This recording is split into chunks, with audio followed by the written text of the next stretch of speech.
Cordelia. I think Cordelia is a much better name for me, don't you think? I'm truly honored and excited to be going to Green Gables with you, Mr. Cuthbert. I feel I'm the most fortunate girl in the whole universe, or at least in the whole Dominion of Canada. Hello, my name is Anne Shirley. Please call me Cordelia. There she is at the end of the platform. But it's a boy I've come for. Mrs. Spencer was to bring a boy over from Nova Scotia here to Bright River. Then I was to take him home to Avonlea. Well, Mrs. Spencer got off the train with that girl there and left her here in my charge till you got here. But there must be some mistake. Maybe she can explain it. She sure is a talker, that one.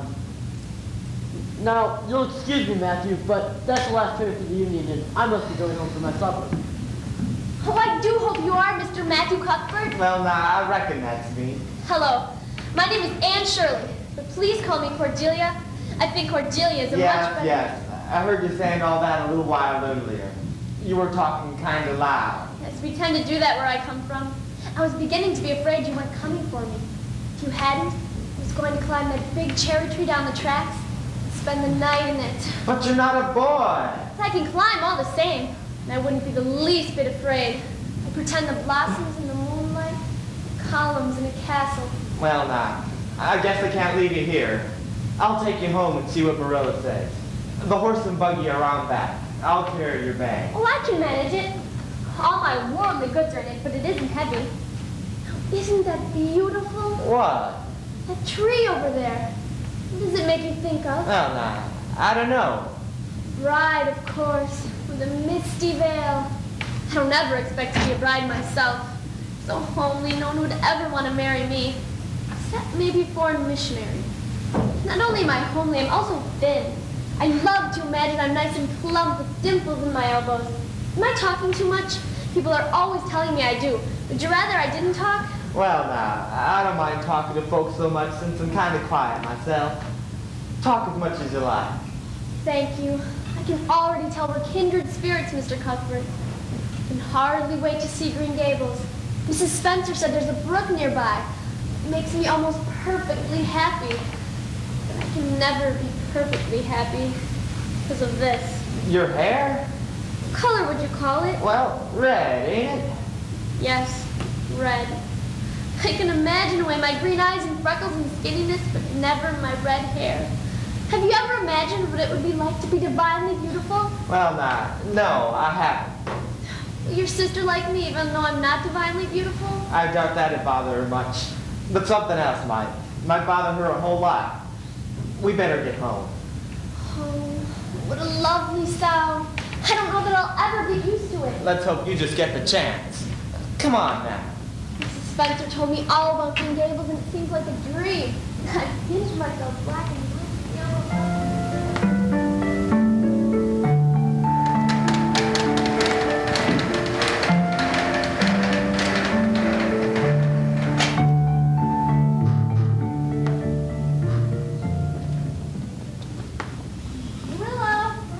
Come in, Rachel. The door's open.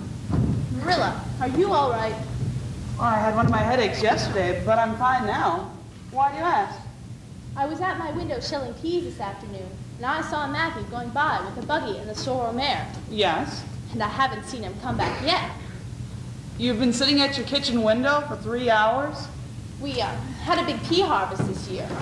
Anyhow, I overheard Matthew tell Peter Morrison down in Blairshore and Carnaby yesterday that he meant to sow turnips today. Oh, he finished.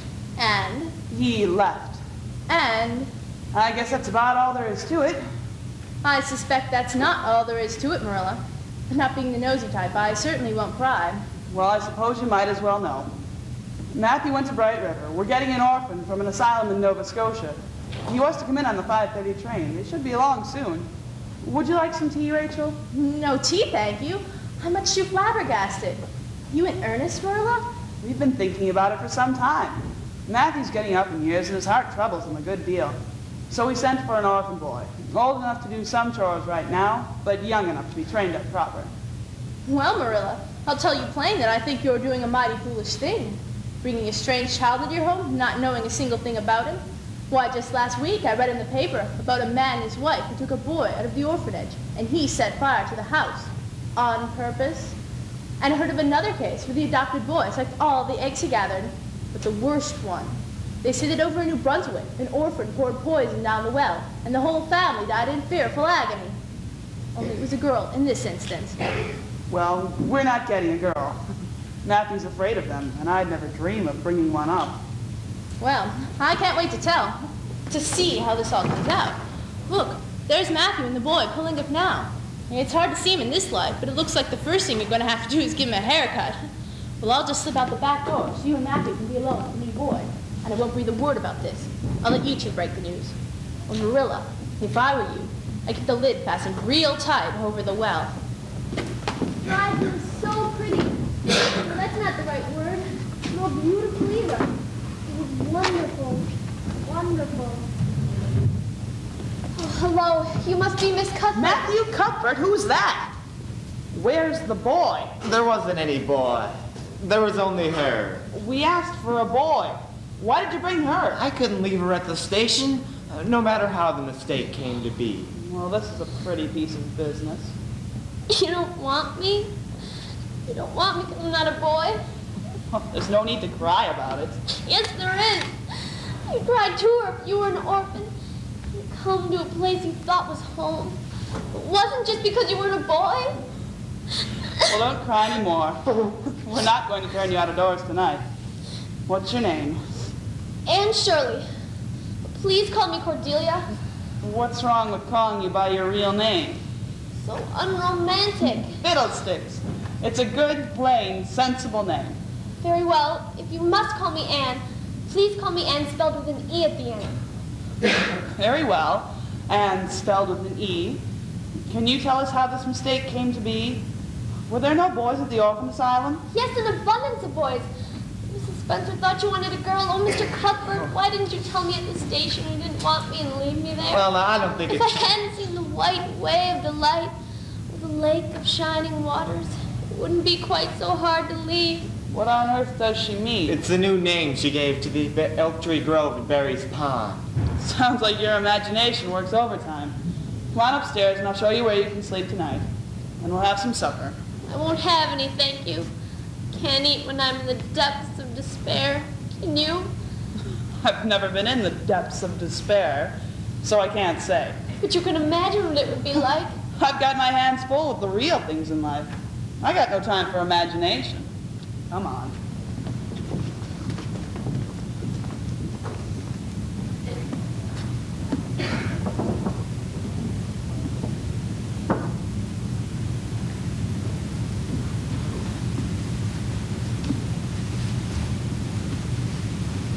You can unpack your things and then come back down. Still don't want any supper. You can at least say goodnight. We'll send her back to the orphanage tomorrow. Well, no, I don't think... Matthew Cuthbert, you never fiddle with that pipe unless something's weighing on your mind. What is it? I was just thinking, it seems a kind of pity to send her back when she's so set on staying here. You mean to say you think we ought to keep her? What good would she be to us? We might be some good to her. I believe that child has bewitched you. Oh, she's a real nice little thing. Real interesting, too. She talked my arm off coming home from the station. She's a talker, all right, but that's nothing in her favor. Well, anyway, you need someone to help you with the chores. I could hire a local boy part-time. The girl could be company for you. Company? I'm not suffering for company. And I don't aim to keep her. And I've told you to go outside with that pipe. I'll put the mare in the barn.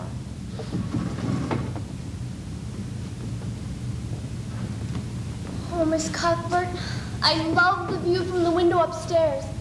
In the moonlight, the flowers and trees are fairly shimmering. They seem to be calling me. Anne, Anne, come out to us. We need a playmate. But I don't dare go out, of course. There's no use in loving things if you have to be torn from them, is there? Can you do chores? Yes, I can sweep and clean and wash dishes. I mean outside chores. Never mind. That Matthew, what's he got me thinking? He's a ridiculous man. I think he's lovely. He didn't mind how much I talked, and he seemed to like it. The moment I saw him, I felt we were kindred spirits. You're both kind of strange, if that's what you mean by kindred spirits. Good evening, Mrs. Blewett. Miss Cuthbert, I just ran into Mrs. Lynde at the foot of the hill. She told me you and your brother had adopted a young boy. Now, Mr. Blewett and I were thinking of getting us a girl from that orphanage. Do you think they might have a hard-working girl with clear eyes and a strong back? Well, this is quite a coincidence, Mrs. Blewett. Perhaps a providential coincidence. We may be able to work something out right here. You see, we ordered a boy, but they sent this girl. Oh, my. Well, now, let's see.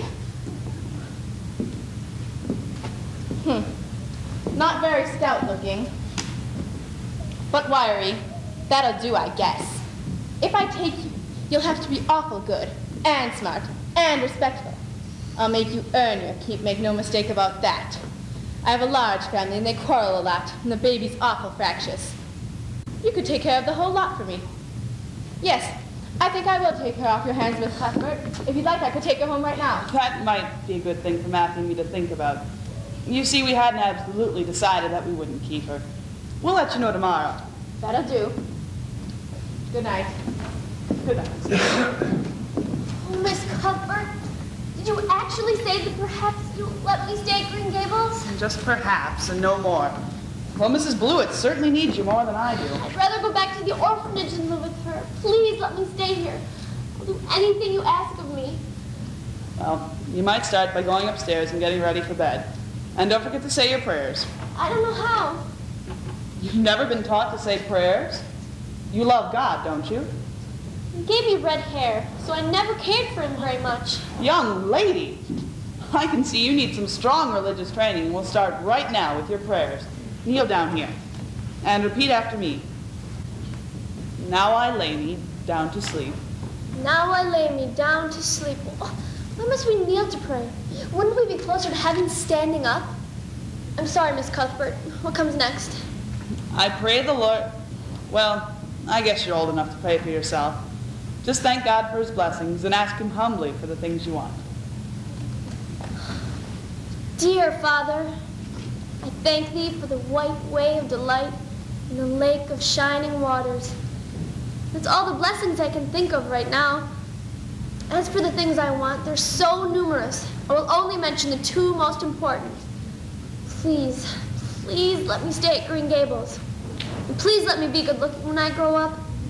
I remain yours respectfully, Anne Shirley. Good night.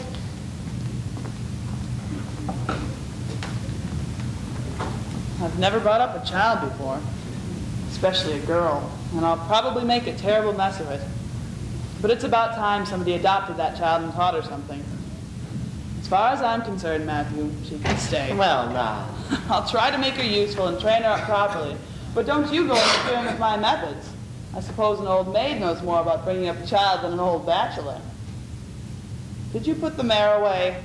I guess I had my mind on that little girl so much, I plumb forgot. Looks like I've got two children to look after. Come on, you unhitch the wagon and I'll put up the mare.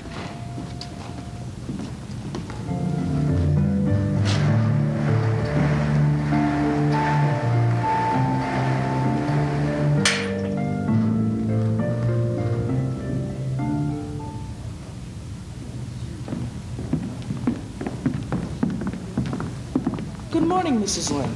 Reverend Bentley, I've been meaning to tell you, your sermon sounded rather familiar Sunday. Truth to tell, it's the same one I delivered the week before. My memory isn't what it used to be. Nor your sermons either. Good day, Reverend.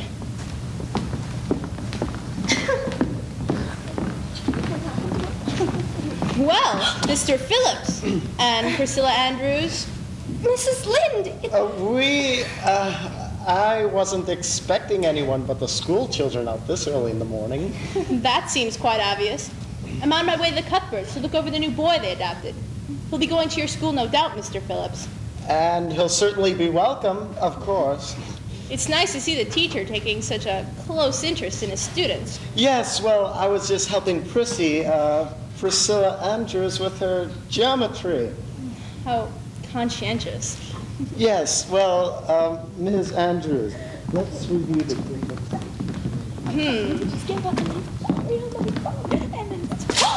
Pardon me, ma'am. Oh, yes, excuse us. Ladies, please, you're behaving like children. Children. If I had to do it all over again, I'd only have 10 instead of 12.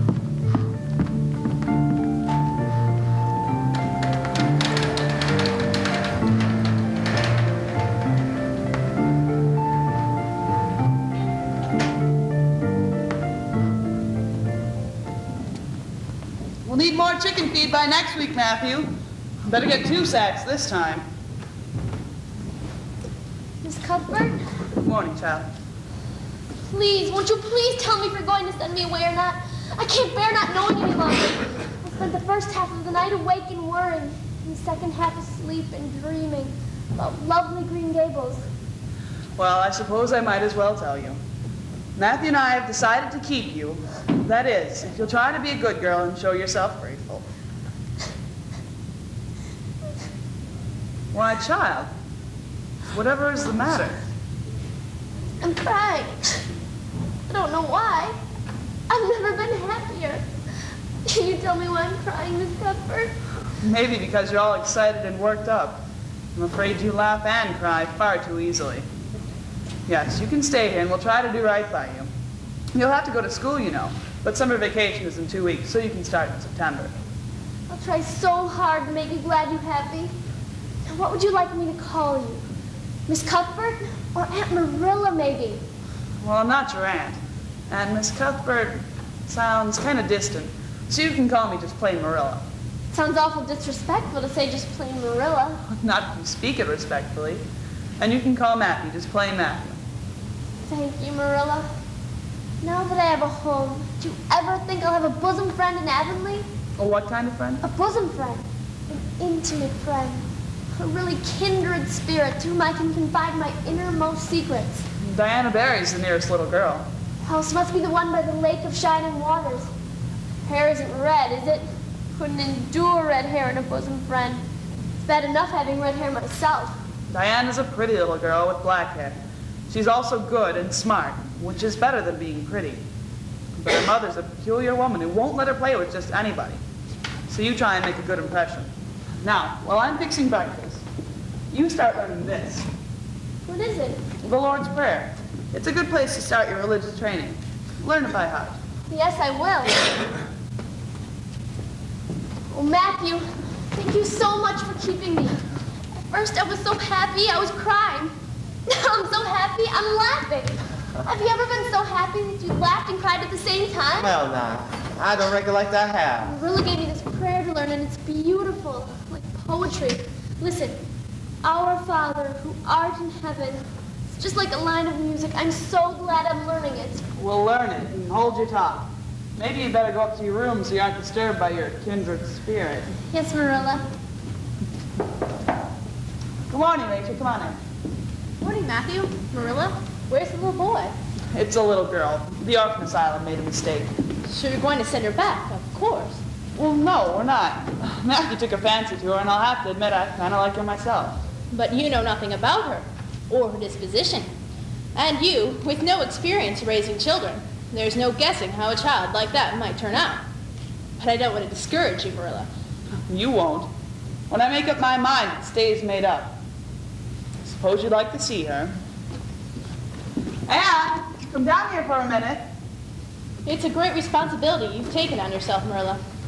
You too, Matthew. Well, now, we'll see. Anne, this is Mrs. Rachel Lynde, one of our closest friends. She lives on the next farm. Good morning, ma'am. Well, they didn't pick you for your looks, that's certain. She's terribly skinny and homely, Marilla. Come here, child. Lawful heart. Did anyone see such freckles? And hair as red as carrots. I hate you! I hate you! I hate you! I hate you! How dare you call me ugly and freckled and skinny and red-headed! You're a rude, impolite woman! Well, Anne, How would you like to be told that you're fat and clumsy and probably haven't a spark of imagination? You hurt my feelings and I'll never, ever forgive you! did anyone see such a temper? she was very naughty, I'll admit, Rachel. But you shouldn't have twitted her about her looks. Oh, now I have to be considerate about the fragile things of orphans, do I? She's never really been taught right from wrong. She'll learn. Anne, come down here this instant and apologize. Well, it appears she has no intentions of apologizing. You need to expect a visit from me anytime soon, Marilla. Good day. Rachel. Anne, I'm ashamed of you. Come down here and apologize at once. Rachel! I've got to stop that woman before she spreads this episode all over Avonlea. And it's me, Ann Matthew. I'm here by myself right now. Would you be willing to come down and talk to me for a minute?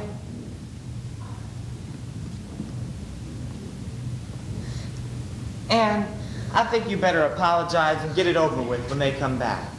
Apologize to Mrs. Lynde? Just smooth it over, so to speak.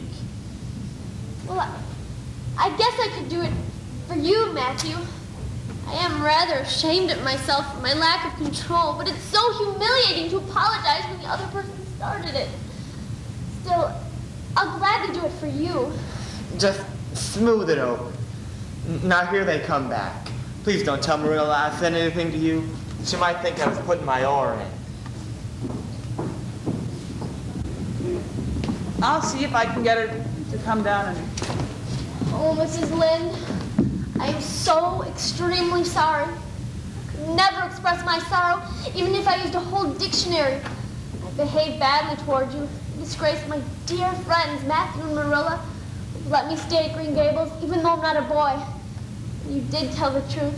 My hair is red, and I am freckled and skinny and ugly.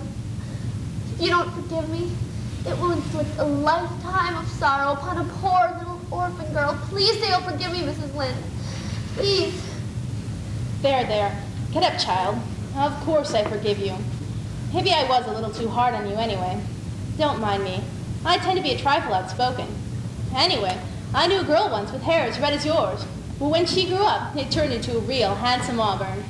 Oh, Mrs. Lynde, you've given me hope. I'm sure I'll be a much better person if my hair will only turn to auburn. Maybe she will turn out all right after all, Marilla. Especially now that she's come to live with civilized folks. In time, we might even come to get along with each other, young lady. If you take a notion, you can come visit me one of these days. Thank you, Mrs. Lynde. Thank you, Rachel. Good day. I apologized pretty well, didn't I? Maybe a bit too well. But I meant it, I really did. I spoke awfully bad to her, and I would never do anything to purposely embarrass or hurt you or Matthew. I believe that. But you're going to need some strong moral guidance, even more than we can provide. We'll get you started at church and Sunday school right away. Let's go up to your room and see what you've got to wear. If necessary, we'll ride into town after breakfast and buy you a Sunday dress. How wonderful! And on the way, I'll study the Lord's Prayer while breathing in the glorious atmosphere of my new surroundings. I may not say a word the whole trip. Thank goodness for that.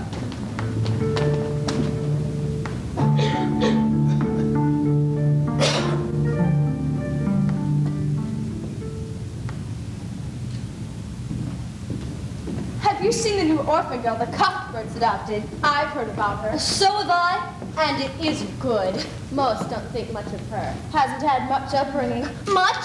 None, I'll wager. Her clothes, her manners. She's the talk of the town. Everyone's got a story about her. We passed her on the way to church today. Mrs. Lynde says she has a terrible temper. I hear she talks a lot. Jerry Boot, the Cuthbert's new hired hand, said he overheard her talking to the trees and flowers like a crazy girl. A crazy girl. Trees and flowers. When we passed her, she was picking flowers and putting them in her hat. But if you ask me, she ought to be putting something in her sleeves, like puffs. Should see the dress she's wearing. It's so unfashionable. You're just looking at the outside thing. She might be very nice inside. She's very wonderful. Let's come forward. We only have a few minutes for Sunday school today because of the guest minister will be speaking in church. Now, if you'll open your quarterlies to... Who's the guest minister, Mrs. Rogerson? Mr. Allen, I believe. Have you... Yes, go ahead. Have you heard anything about that? The girls are... Hello, you're late. Dreadfully sorry. I was waiting for Marilla, but she had a bad headache and couldn't come. So I had to find the way to church myself. Dallying all the way, I see, picking flowers. Yes, roses and buttercups. Aren't they lovely? Although pink and yellow aren't becoming to me, I know. In the future, I suggest you attach your bouquets to your dress where they belong. What's the difference where they're worn as long as they're worn? I'm sorry, I'll sit down. Well, now if you'd open your quarterlies to this Sunday's questions. And don't look at the answers.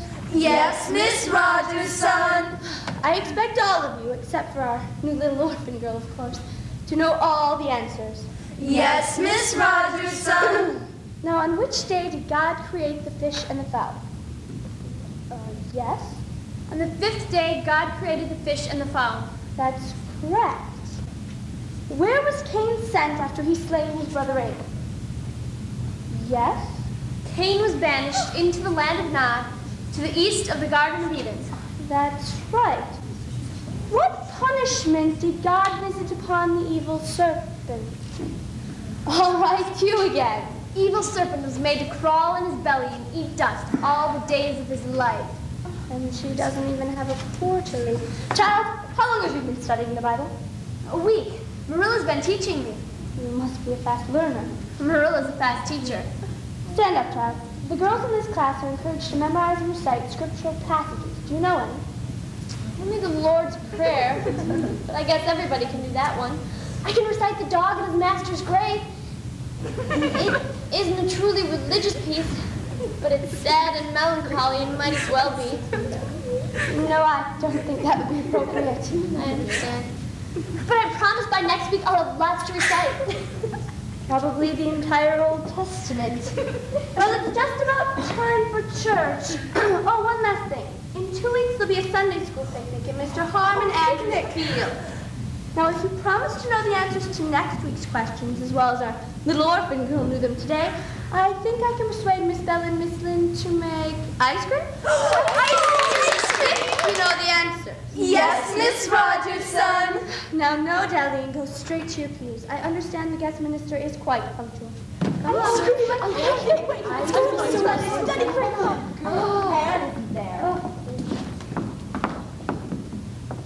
going to be late for church. I've never tasted ice cream before. Well, you will at the picnic. It's going to be near the pond where I live. Yes, the Lake of Shining Waters. Lake of Shining Waters? I like to give fancy names to things. You must be Diana Barry. I am. Marilla said you were pretty, but you're actually beautiful. Oh. You are, honestly. Oh, I meant Shirley, spelled with an E. I'd like to be called Cordelia, but Marilla said it would just confuse everybody. Well, I'm very pleased to meet you. Likewise, I'm sure. We live very near each other. I'm at Green Gables. Yes, I know. It'll be nice to have someone to play with. No other girls live near me, and my sister Minnie May is too little. Then it's settled. What's settled? We can be bosom friends. I suppose so. Will you swear to be my bosom friend forever and ever? It's dreadfully wicked to swear, especially in a church. Not my kind of swearing. It just means promising solemnly. Well, that's all right then. How do you do it? We join hands. Now I'll say the oath first. I solemnly swear to be ever faithful to my bosom friend, Diana Barry, for as long as the sun and the moon shall endure. Now you say the oath and put my name in. I solemnly swear to be ever faithful to my bosom friend, Anne Shirley, for as long as the sun and the moon shall endure. You know, I heard you're a strange girl, Anne, but I think I'm going to like you real well. Girls, it's time for church, no dallying. Oh, we weren't dallying, Miss Rogerson. We were only swearing.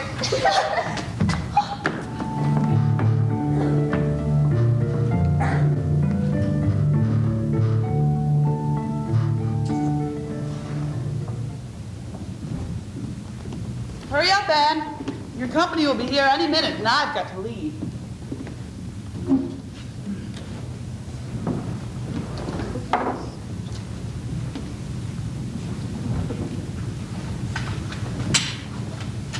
I hope the girls enjoy their tea party.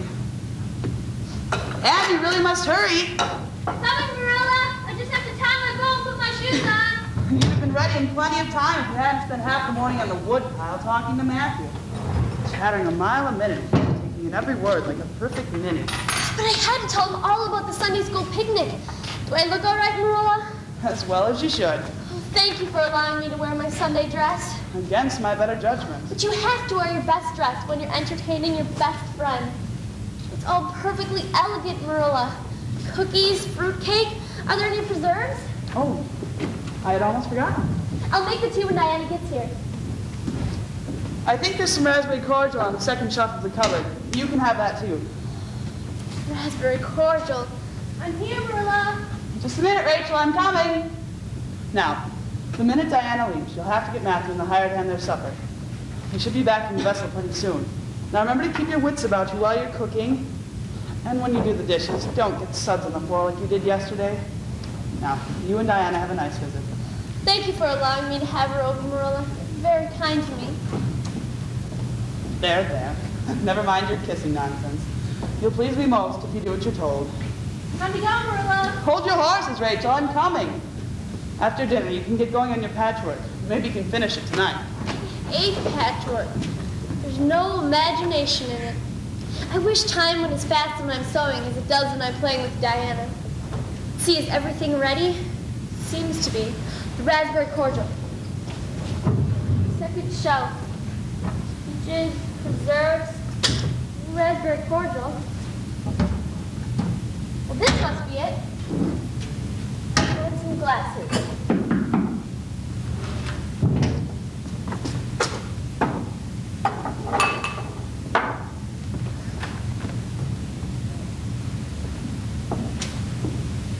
Good afternoon, Miss Betty. The same to you, Miss Shirley. How is your mother? Very well, thank you. And Miss Cuthbert? The same. She's accompanied Mrs. Lynde to the Ladies' Aid Society this afternoon. And Mr. Cuthbert? He and the hired hand and Mr. Boot are hauling potatoes to the vessel. Our potato crop is very good this year.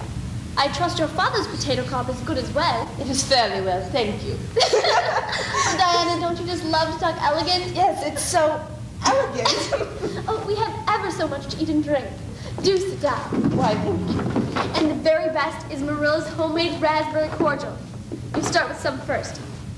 I'll have some cake, and after we've had our fill, we'll have some tea.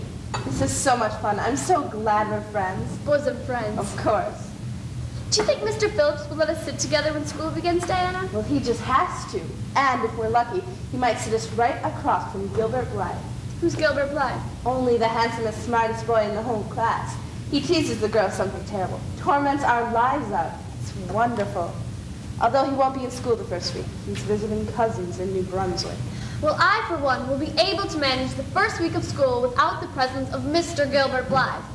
Diana, I've come up with a wonderful new name for that ring of birch trees where we built our playhouse. Idlewild. What do you think? It's perfect. I'm enraptured by the name. Idlewild. Oh, you finished your cordial already. You must have some more. Thank you. I think it's the best raspberry cordial I've ever drank. Everything Marilla makes is the best. She's teaching me to cook, but it's all uphill. I start daydreaming and I forget things. Like when I forgot to put the sugar in the shortcake or the flour in the bread. And last week was the worst. We had a plum pudding with sauce, and some was left over. So Marilla told me to put it in the pantry and cover it. Well, I forgot all about covering it, and Diana, a mouse drowned in it. Imagine a mouse. May I have another, please? Of course. Well, I lifted the mouse out and threw it in the yard, but I forgot to tell Marilla about it. The next day, Mr. and Mrs. Chester Ross from Spencerville were here, and we served the pudding with the sauce. Of course, I shrieked out, "You mustn't use that pudding sauce! A mouse drowned in it!" I'm afraid I'm such a trial for Marilla. Diana, what's the matter? I'm not feeling very well. I think I'd better go home. But we haven't had our tea. I'll get it this very minute. No, I must go home. Maybe you'd like some fruitcake. That might... No, I just have to go home. Diana, would you feel bad? Would you like to lie down in my room? Oh, I'm very dizzy. I must go home. So disappointing. Help you home. You must be getting pneumonia or something. Steady, Diana. Need some fresh air. We'll leave the rig out back for the time being, Jerry. Might as well let the mare cool off before we put her in the barns. Now come on in the back door. We can get the bite to eat before we get back to work. I thought you said those girls were having a tea party or something. They were, but looks like they finished. There's some mighty nice leftovers here. Yeah. Sit down and help yourself.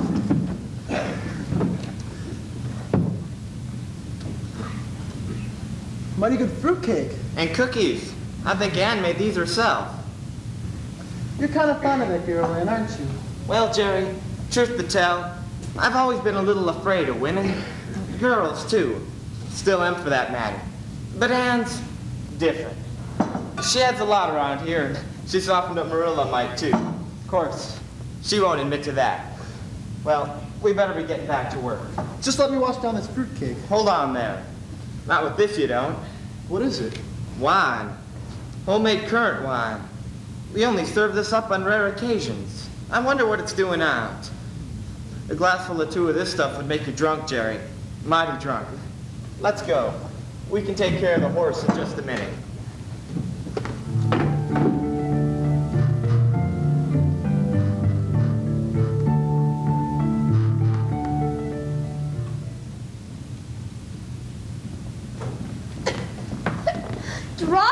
Drunk. Disgracefully and shamefully drunk. But she only had a few glasses of raspberry cordial. Raspberry cordial indeed. I know currant wine when I smell it.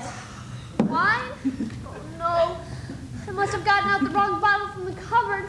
Oh, Mrs. Barry, can you ever forgive me? I did not mean to intoxicate Diana. Diana's drunk, Diana's drunk, Diana's drunk. Minnie May, shush. I don't think I want you to play with my Diana. Oh, Mrs. Barry. And you better cancel your plans to sit together when school begins. This will surely cover my life with its dark cloud of woe. I think I'm gonna be sick. Minnie May, help me get your sister to her bedroom. And as for you, young lady, I don't think you're fit to associate with my Diana.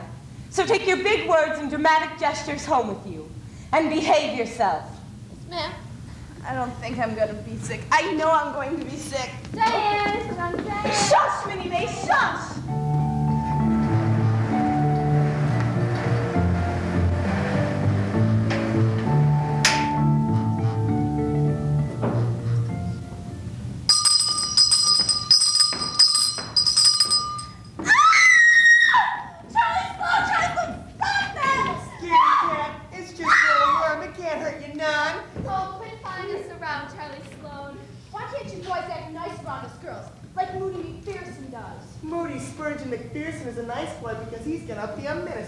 Isn't that right, Moody? That is my calling and my intention, so I have to set a good example early on. Well, when I grow up, I'm going into politics and get elected to Parliament, so I don't have to be nice. You're disgusting, Charlie Sloan. Nobody's going to be anything if we're late coming into school. Mr. Phillips said we had to be seated by the second bell or we'll be punished. Where's Chrissy? Getting special help from Mr. Phillips, I believe. Come on, Moody. We're wasting our time here anyway. Bye, girls. Can't believe that. Has anyone seen Diana? She always meets me at recess. I saw her sitting under the big maple tree. I think she was writing something. Oh, look at this boy scampering down the spruces. Gilbert Blythe on the highest of all. Isn't he irresistible, Anne? He's handsome enough, but he shows off too much. Half the girls are dead gone on him, and I'll bet you are too. He's much too bold. He's always tying girls' braids together when they're not looking. And on his first day back, he winked at me. Well, he did. We're going to be late. Come on. I'm not dead gone on Gilbert Blythe, because I'm not the only one who isn't. Hurry, Anne, before the second bell rings. But I've got to find Diana. Where is she? Diana, I've been looking everywhere for you. Since your mother won't let us play together or sit together, recess is the only time we can visit. What's this?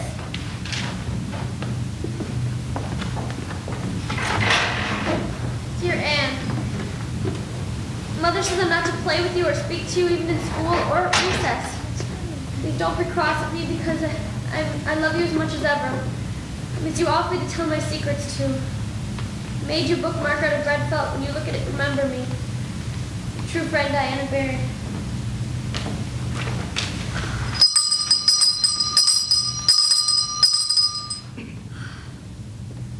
Dearest Diana, of course I am not cross at you.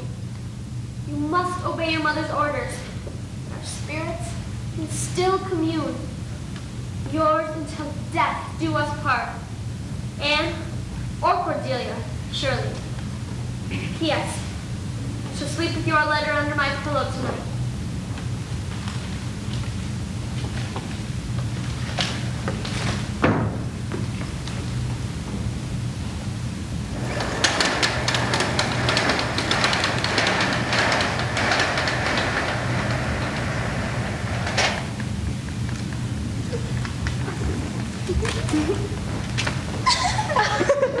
Aunt Shirley, you are tardy. Perhaps you'll be more punctual in the future if I have to sit you with Gilbert Blythe, who is occasionally late himself. I wish he'd punish me that way. Miss Johnson next to Moody. Moody, slide over. Ms. Shirley next to Gilbert. Now, please. I want to sit next to Gilbert. What's our punishment? Quiet, everyone. Now let me remind you, while it is still early in the year, that you must study hard at all times. Whether you plan to finish school at Avonlea this year or next, or beyond that, your ultimate goal is to pass the entrance examinations to the Queen's Academy in Charlottetown. Now I know that some of you cannot afford to go to Queen's, and others may have parents that will not allow you to go. But as for now, assume that someday you will be taking those exams and that you will do your best to pass them. Who knows, perhaps one day an Avonlea student may win the coveted Queen's Gold Medal. Or better yet, the Avery Scholarship, highest of all scholastic honors in the Maritime Provinces. Now work on your fractions. Will you check our work, Mr. Phillips? Later, Ruby. At the moment, I must help Prissy. Priscilla Andrews. She will soon be taking the examinations herself. Anne, you're actually going to sit next to Gilbert Blythe? What kind of punishment is that? The worst kind. Stop it! Quiet, please. Priscilla Andrews needs to concentrate. Carrots! Carrots! How dare you! And Shirley, what does this mean? It was my fault, Mr. Phillips. IT, sir. I'll pick up the pieces. I'm sorry to see a pupil of mine displaying such a temper. Don't take it out on her, Mr. Phillips. Gilbert, give me your chalk. And Shirley must control her temper. Now you will stand in that corner and hold this above your head for all to see. Now until I ring the dismissal bell, you may, if you have finished your fractions, talk quietly. Very quietly amongst yourselves. Poor Anne, I can't bear to watch her in humiliation. Her face is so white, her freckles stand like a little red spot. Oh, quiet. I hope she didn't break Gilbert's brain. I'm serious. I agree. Gilbert's the smartest student in school. Anne looks so sad over there. Well, it's her fault anyway. She's much too sensitive about her hair. Dinah has black hair and Gilbert calls her Crow all the time. Yeah, well, there's a big difference between a crow and a carrot. I figured you'd take her part, Charlie Sloane. Everyone knows you're dead gone on Anne anyway. Well, I am not. My mother said that your mother said that you said that Anne was the smartest girl in class. Well, she is. She's smarter than Gilbert. Then why is she standing in the corner and he's not? Well, maybe Anne is somewhat smart, but finger-looking is much more important. I think Josie Pye is dead gone on you, Charlie Sloane. Well, I'd rather be dead. It is now time for the dismissal bell. When it rings, march out orderly and do not rush.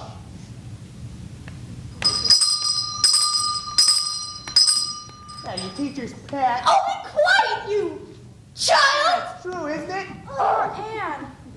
Poor Gilbert. Why'd you have to say that to me, Charlie Sloane, anyway? Because it's true. Get going, you females. I'm awful sorry I made fun of your hair, Anne. Don't be mad at me for keeps. Here's a candy heart I brought all the way back from New Brunswick. I'll never forgive you, Gilbert Blythe. Never!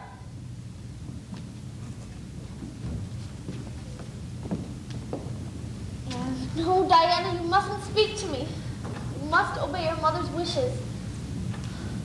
I've been humiliated beyond belief. And look at this. Mr. Phillips even left the E off my name. That settles it. I'm never coming to school again. Nobody, not even Marilla, can make me. Oh, Diana, no, we won't ever see each other again. But in the years to come, my memory will shine like a star over my lonely life. I read that somewhere. Wilt thou give me a lock of thy raven tresses, imparting to treasure forevermore?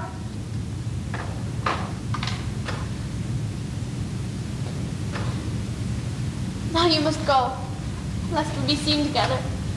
Fare thee well. Henceforth we must be strangers, but my heart will be ever faithful to thee, my beloved friend.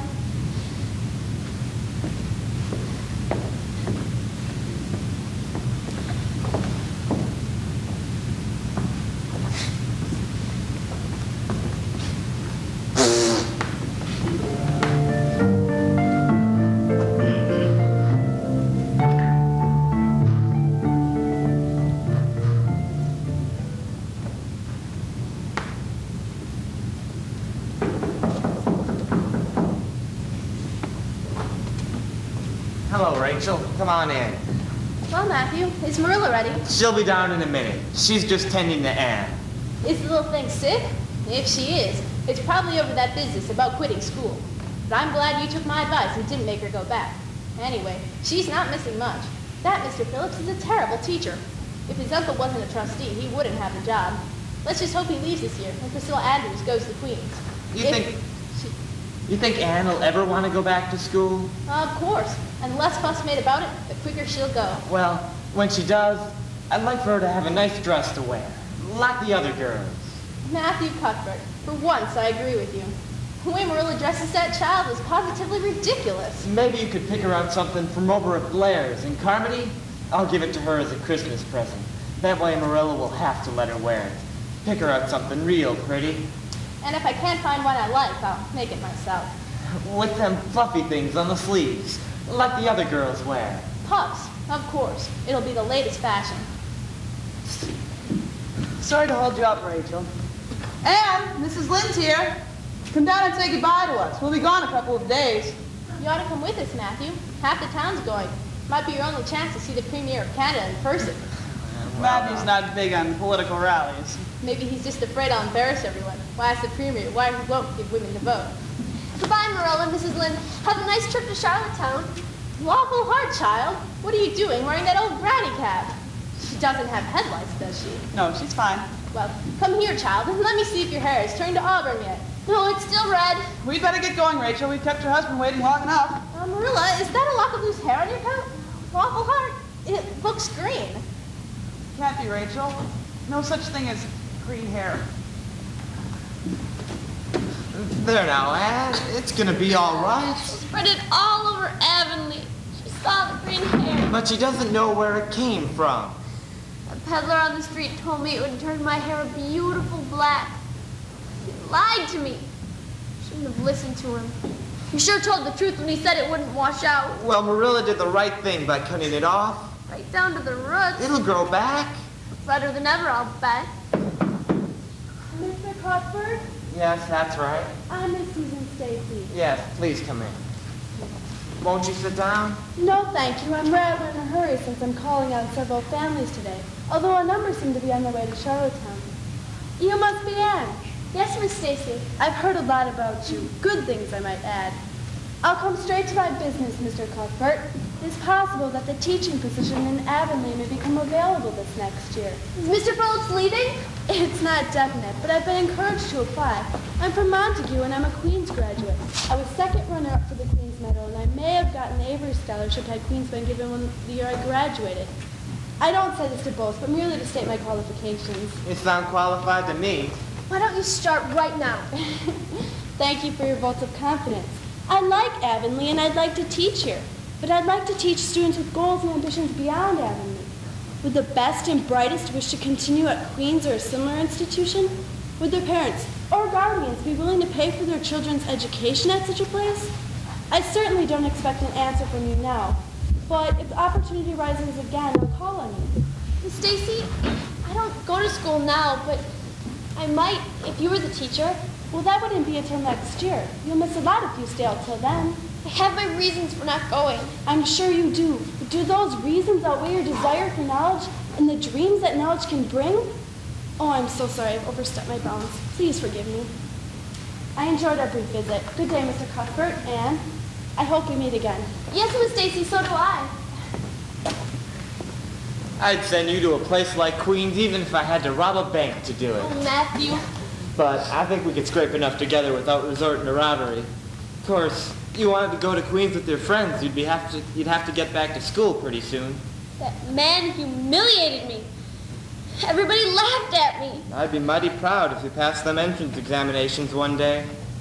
I'd bet you'd be even more proud if I won that gold medal.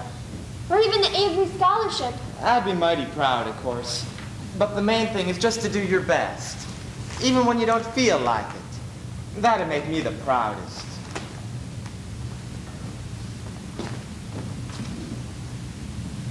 Well, I haven't looked at these books in a month.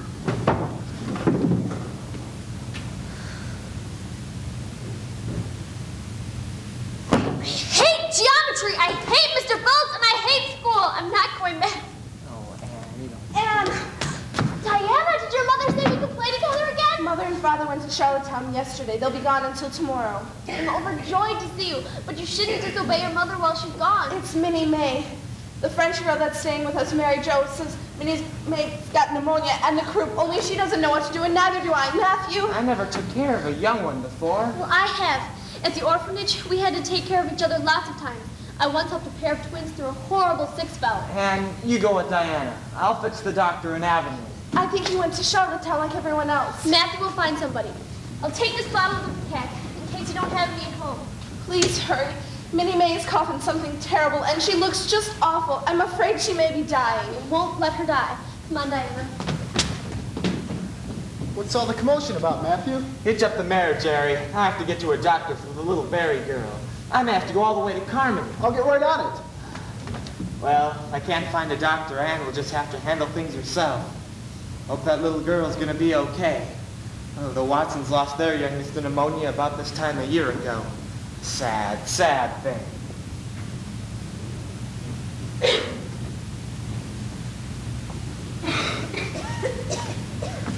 I think she'll be better here where it's warmer. The bedroom's too cold. Diana, I need a spoon for the Ipecac. Mary Jo, we need lots of hot water. Please put some wood on the stove.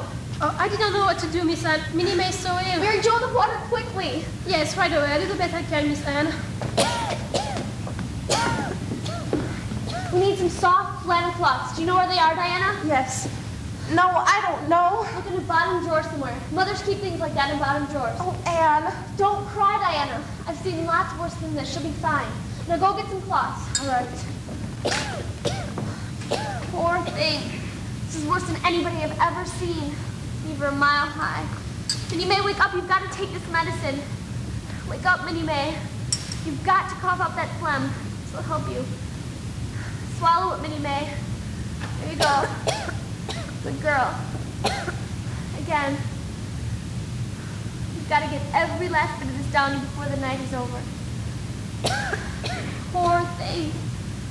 What you're going through is far worse than being humiliated at school. You're getting your hair all cut off. You're studying geometry. You're losing your best friend. When this night is over, Minnie May, I'm going to put aside my petty pride and foolish vanity and go back to school. I'm going to pass those entrance examinations to Queens, aim for highest honors, so Matthew and Marilla will be proud of me. Time for self-pity is over. But first, Minnie May, we've got to get you through this awful crisis. You have to take more of this, Minnie May. Here you go.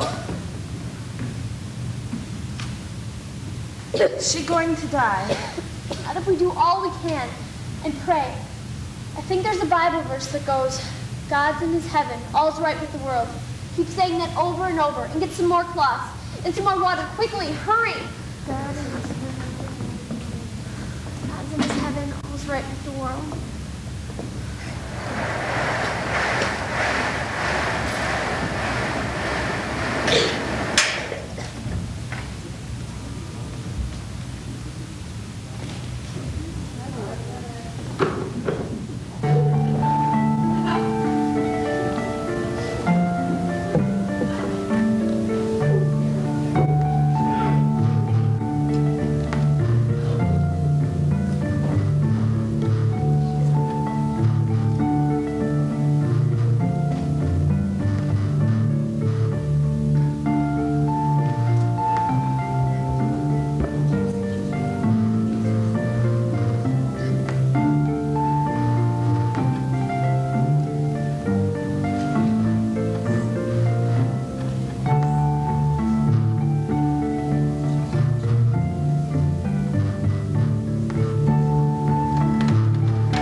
Matthew, they're here. Well, now, I'm coming.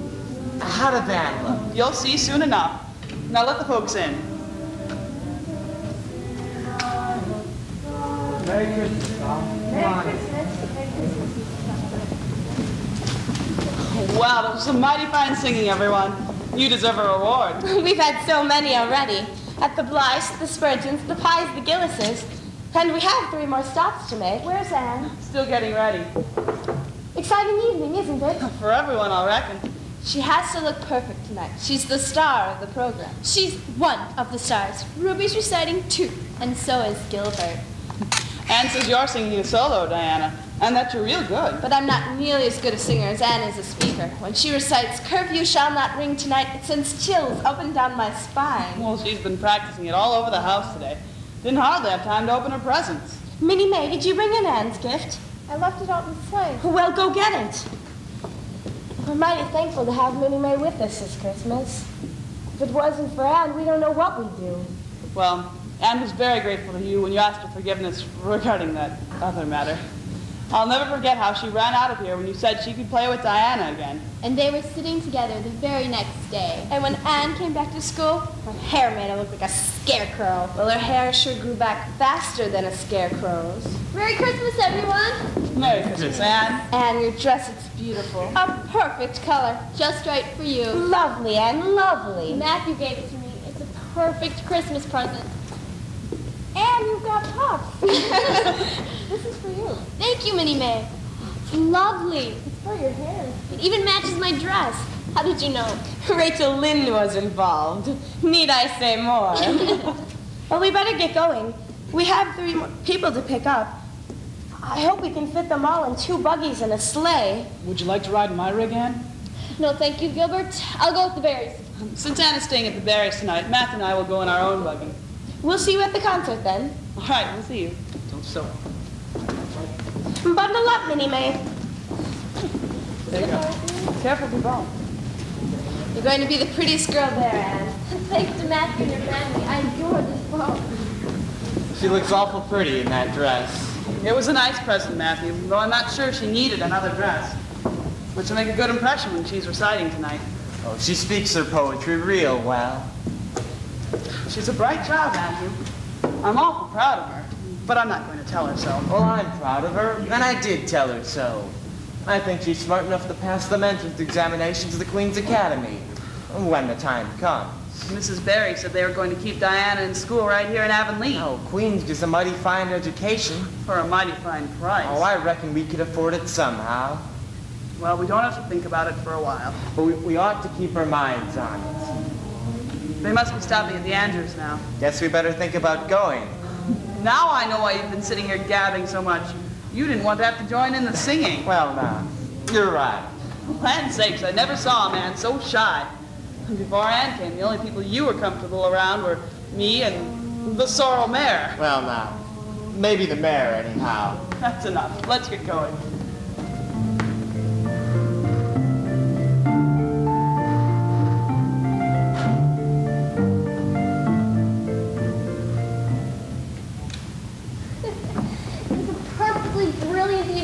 Everything went off so well. Solo was elegant. I was so proud when they encored you back on. Well, your recitation simply brought the house down. And Gilbert Blythe was splendid, too.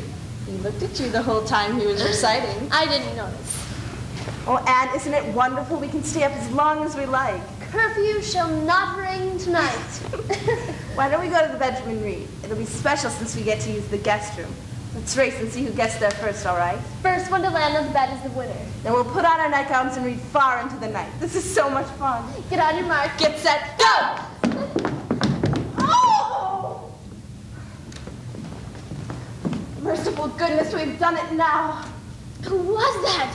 What was that? I think it was my Aunt Josephine Barry from Charlottetown. I had no idea she was here. She's old and rich and prim and proper, and she'll scold us dreadfully, I'm sure of it. There you are.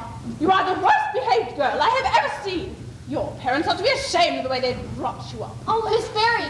Who are you? And another thing, I shall not pay for the music lessons as I promised your father. But Miss Barry.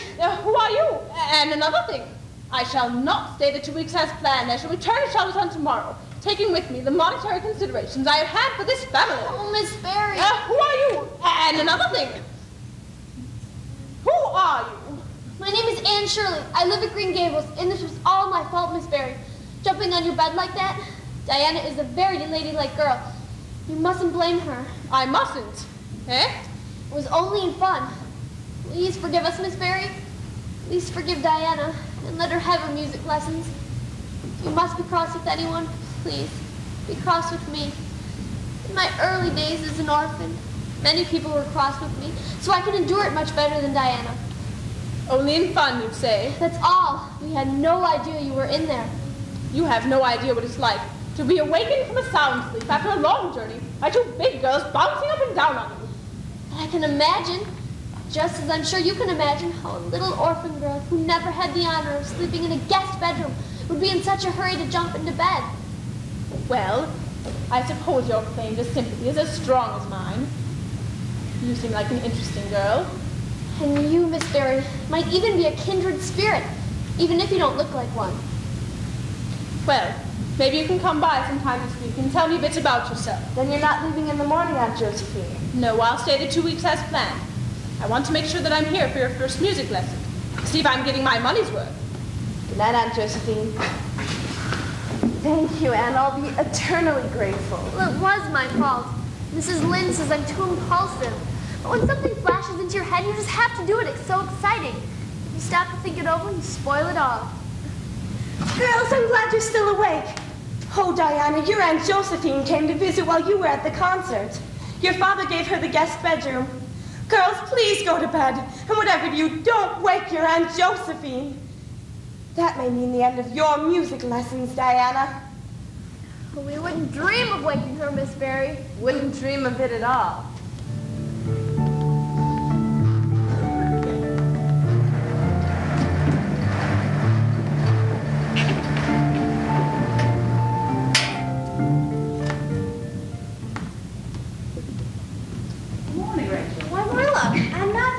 What brings you to town on harvesting day? To see the doctor. I've been getting those headaches again. You poor dear. What did he say? He gave me another pair of glasses, but they never seem to do any good. Of course, Matthew's the one that ought to see the doctor. What with his heart and all? But I can't get him to go. Is Anne back from the expedition in Charlottetown? Oh, Mr. Barry's having her and Diana back tonight.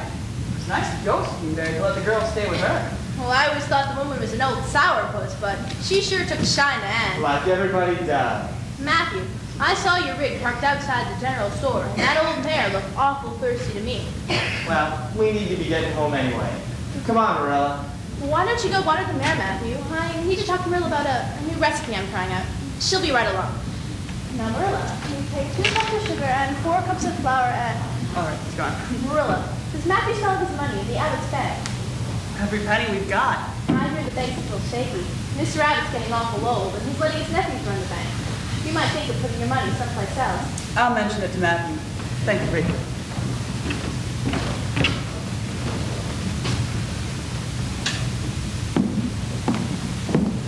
Why, Reverend Mrs. Allen.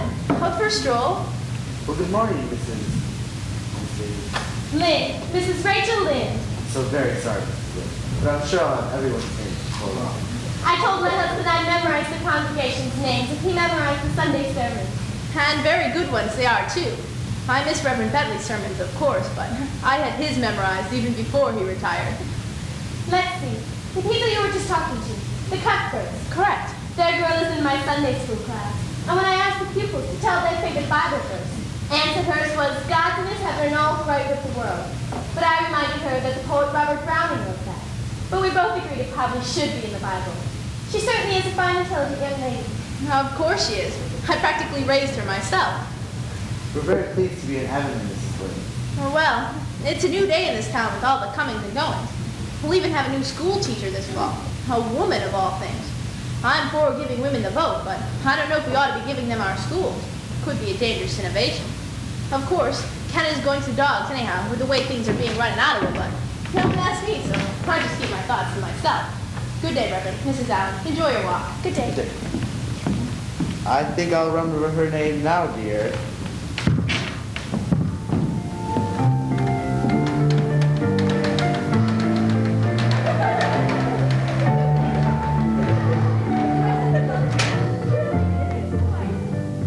Shall we take the tea into the parlor? Yes, let's do. That would be nice. This is such fun.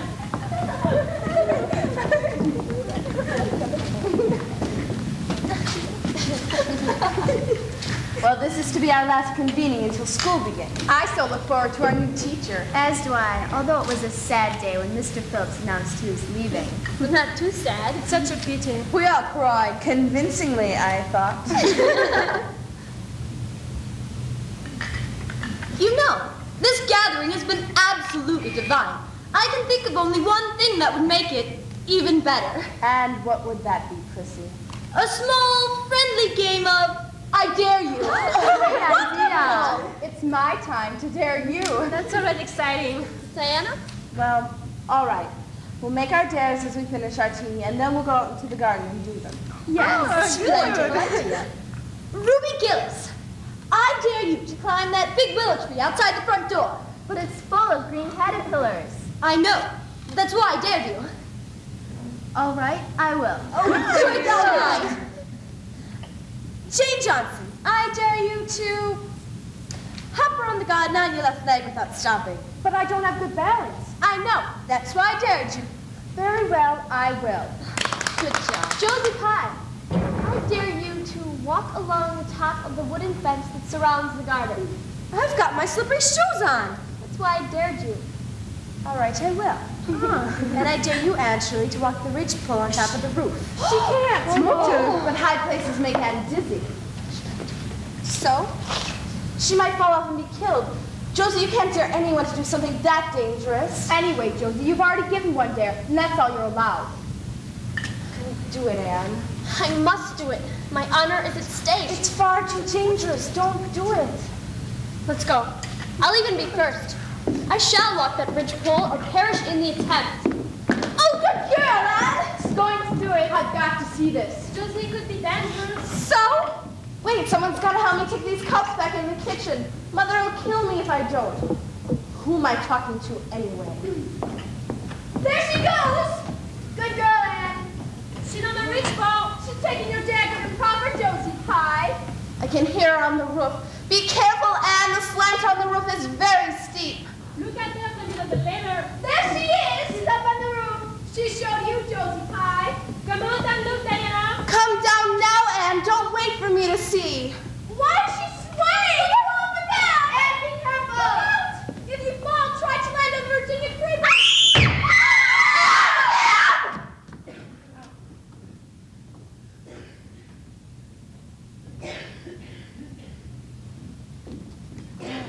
Well, I don't see a need for me to be here when she comes. It's customary for the whole family to be on hand when company arrives.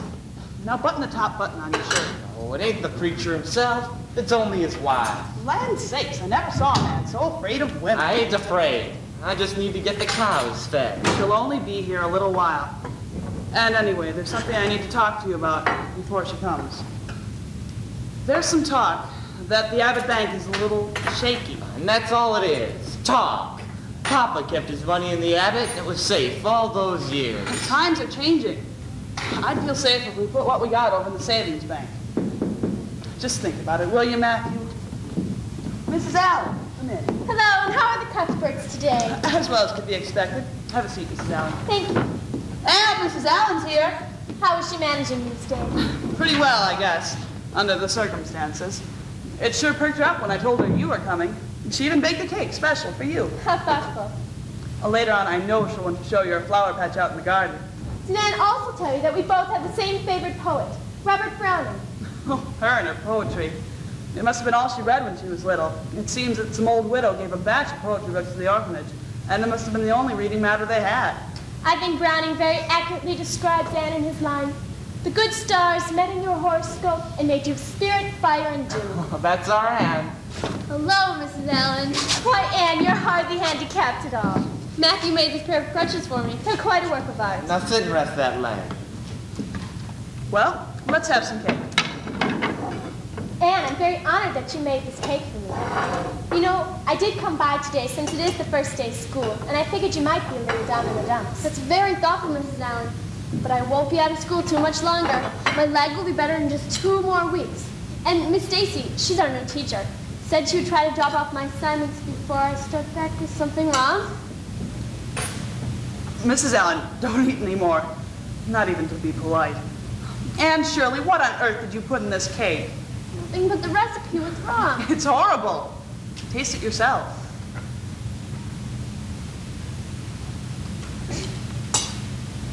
What flavoring did you use? Vanilla. I just used vanilla. There's a bottle right in the cupboard. Mercy on us, Anne. You flavored that cake with anodyne liniment. Liniment? I broke the liniment bottle last week and poured what was left in that old vanilla bottle. I suppose it's partly my fault, but couldn't you taste the liniment? Or smell it? No. I was still getting over my summer cold. Mrs. Allen, can you ever forgive me? There's nothing to forgive, my dear. I appreciate your thoughtfulness, even as if the cake had turned out all right. You mustn't feel bad. Well, this certainly is a new one for me. I do make lots of mistakes, Mrs. Allen, but there's one encouraging thing. I never make the same mistake twice. Well, I don't know if that's much help when you're always making new ones. But don't you see, Marilla? There must be a limit to the number of mistakes one person can make. And when I get to the end of them, I'll be through with mistakes forever. Oh, Well, I suppose I can feed what's left of this cake to the cows. Matthew can get back to feeding the pigs now. Anne, I'm very eager to see your flower garden. Why don't you show it to me? All right. I love fall flowers the best. You stay right here. I'll get it. Why, Gilbert's light. Hello, Mrs. Allen. Anne? Gilbert? And you go on ahead. You can catch up with me later. Don't go, Mrs. Allen. I want... What are you doing here, Gilbert? Mrs. Stacy let me bring your books and assignments to you. Why did you want to do that? Maybe it's because I didn't want you to have any excuses when I score higher than you on the Queen's entrance examinations. Perhaps you'll be the one looking for an excuse, Gilbert. We'll see. Goodbye. Gilbert! Yes? Thank you. Again. Again? I was remembering the incident on the river last summer. When you and the other girls were acting out the Tennyson poem and your flatboat started to sink. Well, I couldn't let you drown, could I? I'm just glad I happened along when I did. So am I. Anne, has it ever occurred to you that we might possibly be friends? It has. Somewhat. I'm awful sorry I made fun of your hair back then. Besides, that was so long ago, and I'm awful sorry now. I think it's awful pretty now, honest I do. Carrots! You called me carrots! I can never be friends with you, Gilbert Blythe, never! All right. Then I'll never ask you to be friends with me again, Anne Shirley. Goodbye. Why did he really bring those books over? Is it truly so I won't have an excuse if he does beat me on the exams? Probably so. I'll beat you, Gilbert Blythe. And when we're at School of Queens, I'll study day and night to keep you from winning that gold medal. And your chrysanthemums are lovely, with brilliant yellows and browns. Mrs. Allen, I forgot. Thank you, Mrs. Allen, I'm coming. It takes me a while on these crutches.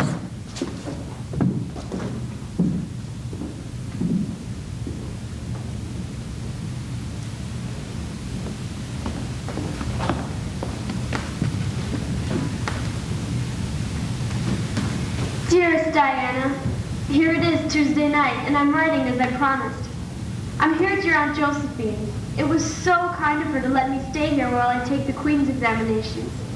We begin first thing in the morning. Everyone was frightfully nervous today, and the moods varied with the individuals.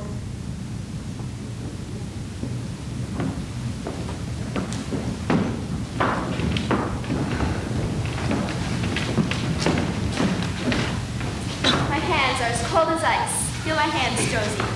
I think I'm going to fail algebra. I really think I will. Charlie, you have to be more positive.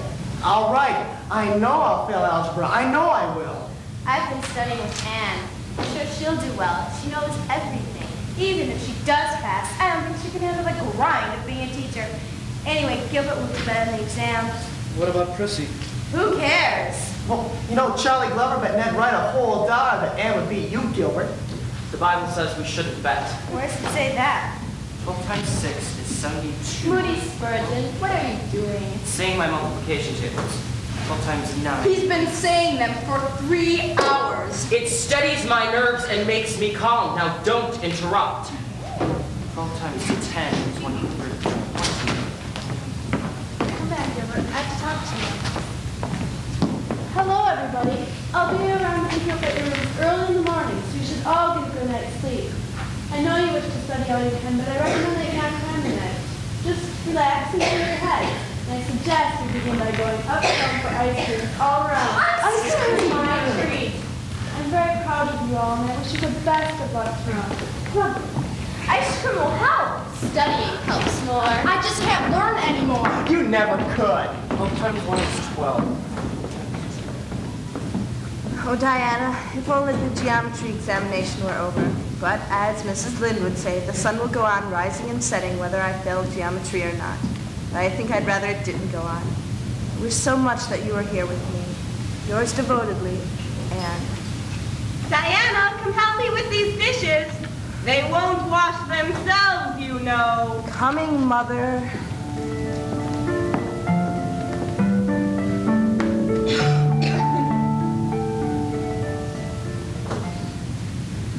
Matthew, Marilla, I'm home.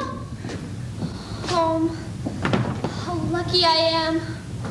I love you, Green Gables. I love you to pieces. And you too, Matthew. Oh, well now. How did you get along? I'm not sure if I passed or not. I had this creepy crawly feeling I didn't. I'd rather not pass at all if I didn't come out ahead of a certain somebody. Oh, Marilla, how I missed you. It seems I've been gone much longer than 3 days. More like 3 years. How did you do? She thinks she failed, but I don't believe a word of it. Well, if she did, that means she wouldn't be going away next year. When will you know? The pass list will be in the Charlottetown paper today, but we won't get it till tomorrow. Right now, though, I'm not even going to worry about it. I'm just going to enjoy seeing both of you. Marilla, what's wrong? Probably her headaches again. No, it's not that. I just missed you, that's all. And I'm glad to see you. I fear you'll be gone next year. If I pass, I'll come home every weekend. They'll even have the passenger train service by then. You've grown so tall, stylish. You're even quieter now. I just miss the way you were, even with all your funny little ways. But you've changed. Not really. I've just branched out a bit, that's all. No matter how much I change outwardly or where I go, I will always be your little Anne, who will love you and Matthew and Green Gables more and better every day of my life. Now you've got me all mushy and silly acting. Come on, put on your everyday clothes and help me feed the chickens. I'd love nothing better. Anne! Diana! I know I didn't knock, and I know it's impolite, but it's urgent. Look, you passed. What? Father got the paper from Bright River. He got it right off the train, and you and Gilbert are tied for first. And everyone from Avonlea passed. Miss Stacy will be so delighted. Moody Spurgeon got a conditional in history, and Josie Pye barely scraped by. But everyone passed, and your name is on the top of the list. Oh, Matthew, Marilla, I passed! And I'm first. Or one of the first, anyway. Well, I knew you could beat them all. You've done pretty well, I must say. Well, Anne, I got your letter. It was so exciting. You must tell me everything about the trip. Well, I've got to help Marilla feed the chickens. Matthew can help me. You girls go along and catch up on everything. Thank you, Marilla. Come up to my room while I unpack, Diana. You wouldn't have believed the English examination. My head was simply whirling. Well, I guess you did a pretty good job with her after all, Marilla. Oh, go on. And me putting my oar in didn't hurt too much either, I suppose. She's a smart thing. And pretty. And loving, too. She is that. Oh, she's been a blessing to us, that's sure. There was never a luckier mistake than what Miss Spencer made. If it was luck, I say it was Providence. Because the Almighty saw we needed her, I reckon. Matthew Cuthbert, are you going to stand there gabbing all day or help me feed the chickens? I was feeding the cows. You're always feeding the cows.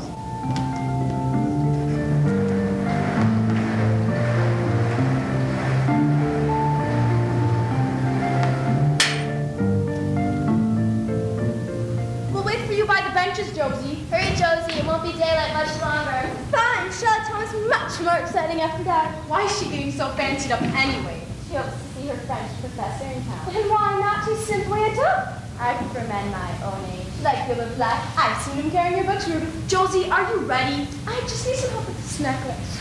Is Anne coming? No, she's studying, as usual. Sit down. I can't do this standing up. She's determined to get a first-class teacher's license in 1 year instead of 2. I wouldn't dream of finishing in 1 year. I can't wait to come back to the academy. Anyway, my father can afford it. No, when Anne decided to finish in 1 year, Gilbert decided he would too. I wonder why. it's still daylight. You'll have to be escorted. We're being detained by Josie's jewelry. Come with us, Anne. You can't study all weekend. Besides, everyone knows Emily Lewis and William Clay will win the gold medal. Or Gilbert Blythe. Or Anne Shirley. In fact, I'll bet Anne could win the Avery Scholarship if Queens were awarded one. Ready. Thanks. At last. You're sure you won't come, Anne? Thank you, but Miss Josephine Barry is picking me up in a few minutes. I'm spending the night with her. How nice. Remember how we used to go home every weekend before Christmas? We were all so homesick then. And we didn't have so much homework to do. Let's find Gilbert. He can escort us into town. Have a nice time at Miss Barry's. Thank you, I will. I was so homesick then. I wish I could go home. Matthew's probably coming in from the field right about now. And Marilla's making tea for him in the hired hand. Talk of the cows, the chickens, and the crops. They talk about me. They miss me as much as I miss them. There you are, Anne. I've been looking for you. You surround the lot tonight, Madam. Oh, Miss Barry, would you be terribly offended if I called you Aunt Josephine? Why be terribly offended if you didn't? Come, let's sit. I'm so glad I'm going home with you. Thank you for inviting me. Will you stay the whole weekend? Thank you, but final exams are right around the corner. And I have to do well so I can get my teacher's license. Well, at least we can enjoy the time we do have together. I've had my cook bake a fancy wild turkey with all the children. How does that sound? Simply wonderful. Great. Come along. The drive is waiting. By the way, is that the blind boy I saw on the porch? Might have been. Good match for you, I think, Angela. I'm not so sure. I am. He's intelligent, nice, yet even more importantly, What's that, Aunt Josephine? a strong chin. It's true. Now, when I was your age, I didn't know what I was looking for. Thank goodness Charles came along.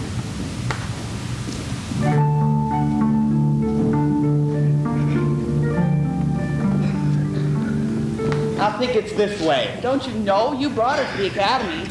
That was a year ago, in Bob Buggy. We came by train this time. Rachel, you've been to Charlottetown before. Only to the fairgrounds and see the premier with you that time. I think it's that way.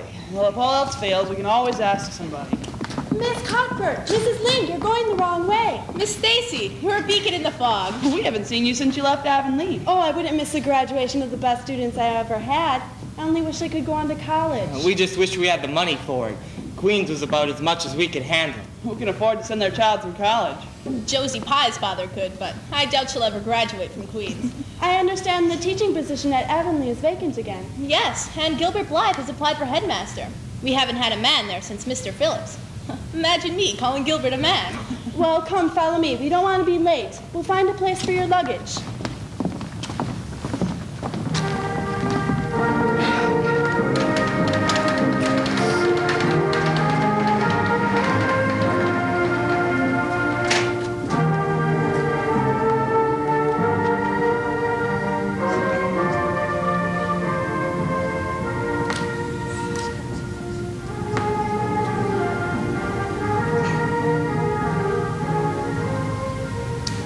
Ladies and gentlemen, thank you again for your kind attention. As I mentioned inside at the official graduation ceremony, it is our custom to gather briefly outside here in the courtyard prior to our reception so that we might present what is traditionally our highest honor, the Queen's Academy Gold Medal.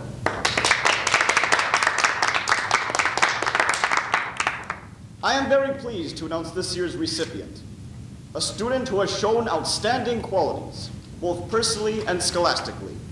From Avonlea, Prince Edward Island, Mr. Gilbert Blythe.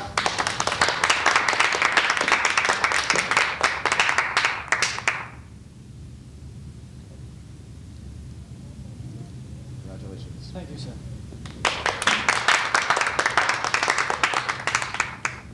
Normally, this presentation would conclude our formal ceremony, but this year we are honored to have another, equally prestigious award to bestow upon one of our graduates.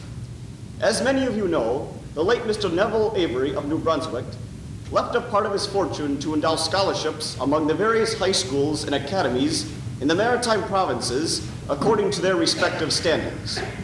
Because of our unusually high academic achievements this year, Queen's Academy has been awarded such a scholarship. It carries with it fully paid expenses for 4 years at Redmond College leading to the Bachelor of Arts degree. I am extremely privileged to announce the recipient of this rare scholarship, a student who could not be more deserving, nor delightful, I might add. Again from Avonlea, Prince Edward Island, Miss Anne Shirley.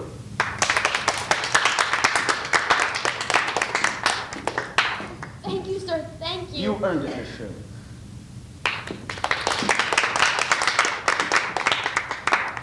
And now we invite all of our friends, family, and alumni to join the faculty and graduates for the reception and refreshments on the green.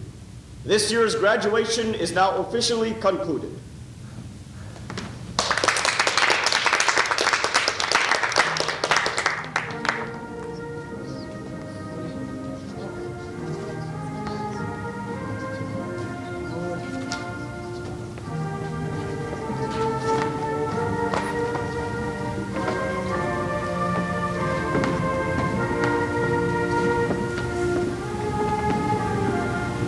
Congratulations, Miss Shirley. Same to you, Mr. Blythe. There's Matthew and Marilla, and Mrs. Lynde, and Miss Stacy. How nice of her to come. And Diana, I'm coming. Pour a glass of punch for me.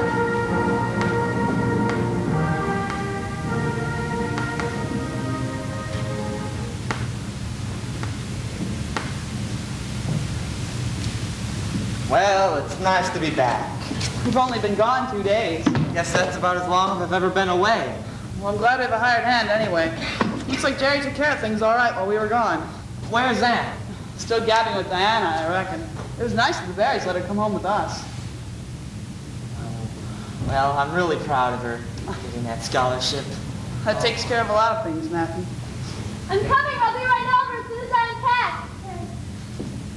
Oh, Green Gables, how I've missed you. I'm going to spend every minute memorizing you this summer before I go to college.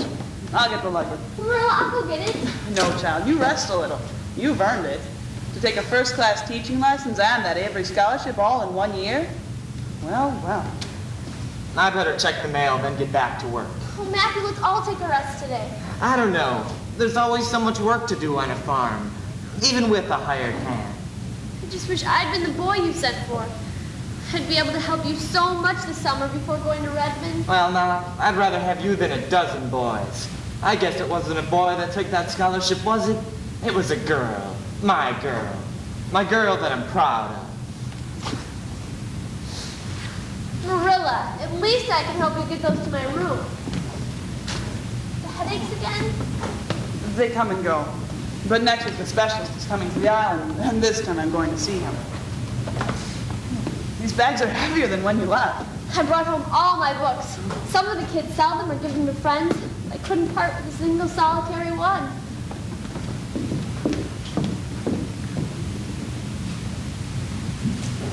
Well, now, Abbott Bank.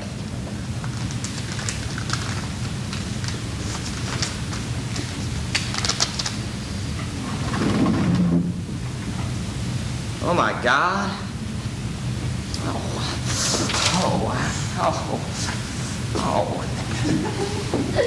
And there she was, Josie Pye, standing there surrounded by elbows. Marilla, look. Matthew, what's wrong? Oh, it's the bank. The Abbott Bank. It failed. Oh, no. Are you sure? It's all right there in the letter. And everything we had in the bank is gone. Matthew, you've got to lie down. You're sick. I should have put our money in the savings bank like you said. Well, you can't do anything about that now. Anyway, we didn't have that much. Oh, it's gone. Oh, gone. Matthew, is it your heart? Matthew! Anne, I'll get him to his room. You get Jerry and have him get the doctor and anyone else you can think of. Yes, right away. And I'll get the berries and Jerry and anyone else I can find. Jerry! Matthew! Sit!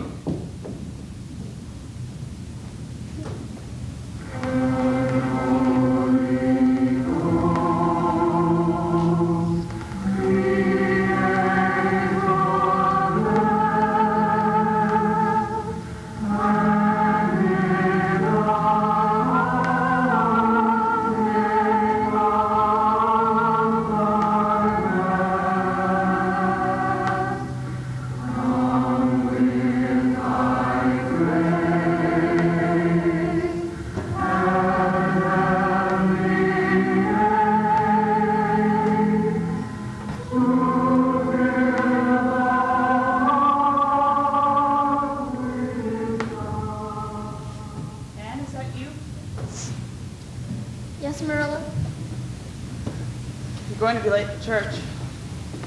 Where have you been? I left before you got up. I went to the cemetery, planted a rose bush at the foot of Matthew's grave. A white Scotch rose bush. We love those roses the best.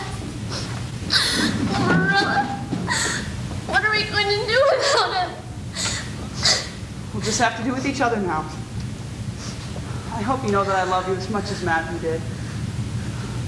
It's never been easy for me to say things of the heart, but I love you as dear as if you were my own flesh and blood. You've been my joy and comfort ever since you came to Gables. Marilla.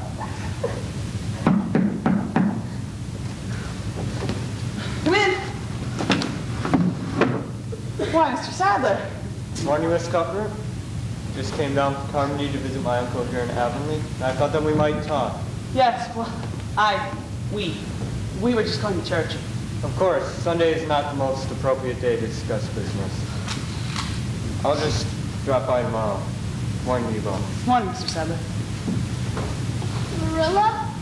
You best be getting ready for church. All I need is my hat. What did that man want? You know how punctual Reverend Allen is with his services. Marilla, what kind of business? You may as well know now as later. Specialist prescribed me another pair of glasses last week. You told me that. But I didn't tell you that he said I can't read, or sew, or do any kind of work that strains my eyes. Or I'll be blind in 6 months. Marilla. I can't run the farm, and there's no money to keep a hired hand anymore. I've got to sell Green Gables. Sell Green Gables? There's nothing else to be done. Rachel Lynde said I could board with her. I'm just grateful you're taken care of with that scholarship. I'm just sorry you won't have a home to come to on your vacation. No, Marilla, you mustn't sell Green Gables. I can't stay here alone. I can't let you sell it. It won't be alone. You'll be here with you, Marilla. You'll be at Redmond College. No, I'm not going to Redmond. Not going? What do you mean? Just what I said. I'm not going to take that scholarship. But Anne, you can't. I can't let you sell Green Gables. Anne, your dreams, your ambitions. They haven't changed. There'll be time for all that later on. You see, we've just come to a little bend in the road, and we have to bend with it. Blessed girl. That's Mr. Sadler. I'll just tell him. Why, Gilbert, why? Morning, Miss Cuthbert. Maybe you can get Anne to hurry today. She's awful full of stalling tactics. Hello, Anne. Good morning, Gilbert. I understand from Mrs. Lynde you plan to sell the farm. Why does Avonlea need a newspaper when it has Mrs. Lynde? Marilla was going to sell, but not anymore. Because you're going to stay here and give up your scholarship. How did you know? I know you, Anne, and your love for Green Gables. But how will you manage? You don't have a job, do you? I'll find something. How about that teaching job here in Avonlea? But that job is yours. I hear the Board of Trustees has already approved your I application. withdrew my application. Gilbert, why? I found a teaching job at White Sands. I recommended you for the position here. The board said all you need to do is apply. Thank you. Thank you so much, Gilbert. I just hope that after this, we can be friends and that you'll forgive me my old faults. Forgave you long ago. I was just too stubborn to admit it. May I walk with you to church? I think the service has already started. Well, I have to get my hat. You go ahead. I'll catch up to you. It's too bad Mr. Phillips won't be there. Our old school teacher. Why him? He might make us sit together for being late. Well, then let's pretend he is there, and we'll sit together anyway. I have an idea, Anne. Why don't I reintroduce myself and we'll start all over? Excellent idea. My name is Gilbert Blythe. I'm very pleased to meet you, and I'll be waiting for you at church. And my name is Anne Shirley. Please call me Cordelia. I think Cordelia is a much better name. My name is Anne. Anne of Green Gables. And at this moment, God is in his heaven. All's right with the world.